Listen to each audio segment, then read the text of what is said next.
जब कुछ भी ना समझ में आए कि मैं क्या करूं, मेरी कोई प्रॉब्लम नहीं है, मेरे साथ कोई मेजर इशू नहीं है, लेकिन मुझे कंसीव नहीं हो रहा, तो नंबर 1 एक तो अपने अच्छे समय का इंतज़ार करना है, प्लस एक चीज़ आपको अडॉप्ट कर लेनी है, फॉलो करना शुरू कर देना है और डेफिनेटली इससे बहुत अच्छे रिजल्ट मिलेंगे। तो आज मैं उस एक अमेजिंग, एक जादुई चीज़ के ढेर सारे क्लिनिकल एंड थेरेपेटिक बेनिफिट्स आपको बताऊंगी, लेने का तरीका बताऊंगी, बॉडी पे वो क्या क्या असर डाल रहा है और किस तरीके से उसको आपको लेना है, कितने दिन लेना है, बहुत कम दिन लेना है पूरे महीने में।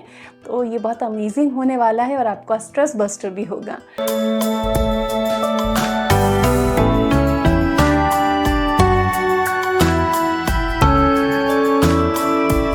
Hello and welcome to Prerna's fertility care. तो आज मैं क्वीन ऑफ हर्ब्स की बात कर रही हूँ कि जब कुछ भी समझ में नहीं आता कि भाई बहुत जानकारी ले ली, बहुत पढ़ लिया, पर मुझे तो बिल्कुल नहीं समझ में आ रहा कि मैं अपने लिए कौन सी रेमेडी स्टार्ट करूं। ऐसे मेरे हजारों व्यूवर्स हैं जिनके मैसेजेस मैं पढ़ती हूं, तो ये वीडियो आप सभी को डेडिकेटेड है एंड आशा करती हूं कि इससे आपको कंप्लीट सोल्यूशन मिलेगा, आपकी प्रॉब्लम भी सॉल्व होगी। देखिए, इसको ऐसे ही क्वीन ऑफ हर्ब्स नहीं कहा जाता, रानी अगर ये है तो इसमें कुछ खास बात तो होगी ही ना।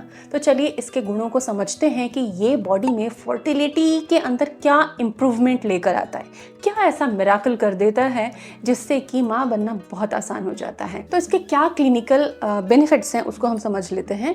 ये एस्ट्रोजन को मिमिक करता है, तो बॉडी में अगर एस्ट्रोजन डेफिशिएंसी है, एग अच्छी क्वालिटी के नहीं बन पा रहे, खूब ट्राई कर लिया, तो ये एस्ट्रोजन लेवल इंप्रूव करके आपके एग डेवलपमेंट को सपोर्ट करता है, नंबर 1। नंबर 2, ये बच्चेदानी की परत को भी तैयार करता है, यूट्रस को बिल्कुल नरिश करता है, एक माँ की तरह। जैसे एक माँ अपने नन्हे से शिशु को, नवजात को पालती है, संभालती है, बिल्कुल इसी तरीके से ये यूट्रस को नरिश करता है, उसकी मांसपेशियों को मजबूती देता है। एस्ट्रोजन लेवल बैलेंस करके ये ओव्यूलेशन को नियमित करने लग जाता है आपके शरीर में, कि ओव्यूलेशन हर महीने हो, अच्छी क्वालिटी के एग के साथ हो, ये सुनिश्चित करता है। स्ट्रेस और एंजाइटी आपके हार्मोन्स को, फर्टिलिटी को ब्लॉक कर देते हैं, तो ये उन ब्लॉकेजेस को खोलता है, ये स्ट्रेस और एंजाइटी को कंट्रोल करता है और एग के डेवलपमेंट को सपोर्ट करता है। ये कॉन्सेप्शन जर्नी में बिल्कुल सेफ है, इवन प्रेगनेंसी में भी आयुर्वेदा में शतावरी के अलग अलग फॉर्म को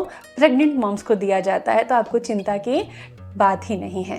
journal of Ayurveda and integrated medicine में ये बताया गया है शतावरी के बारे में कि जो भी स्टडीज हुई उसमें पाया गया कि इसमें फॉलिकुलोजेनेसिस की प्रॉपर्टी होती है, यानी कि ये अंडों के डेवलपमेंट में सहयोगी होता है और ये हार्मोन्स को बैलेंस करता है। जब हार्मोन्स बैलेंस होते हैं तो कंसेप्शन में बहुत टाइम नहीं लगता, एक साइकिल की ही नीड होती है। तो अब आपको शतावरी लेना है। इसके कई तरह की चीज़ें आती है, कैप्सूल आता है, पाउडर आती है, टैबलेट आते हैं, कल्प आता है। तो जितनी भी इंडियन मार्केट में अच्छी ब्रांड्स हैं शतावरी के, वो सब मैंने प्रोडक्ट के लिंक्स आपको दिए हैं, डिस्क्रिप्शन में भी दिए हैं, सजेशन में भी दिए हैं। जो आपको बेटर लगता हो, लेना आपको यूज़ करना आसान हो, आप उसे ऑप्ट कर लीजिए। लेकिन शतावरी के बारे में पूरा तो समझिए कि इसको कैसे लेना है, कितने दिन खाना है। सो नंबर 1 बेसिक बात यह है कि इसको खाना कैसे है, कितने दिन खाना है। तो पीरियड साइकिल जो है ये 30 दिन की साइकिल है, उसमें 5वें दिन से 14वें दिन तक इसको लेना है बस।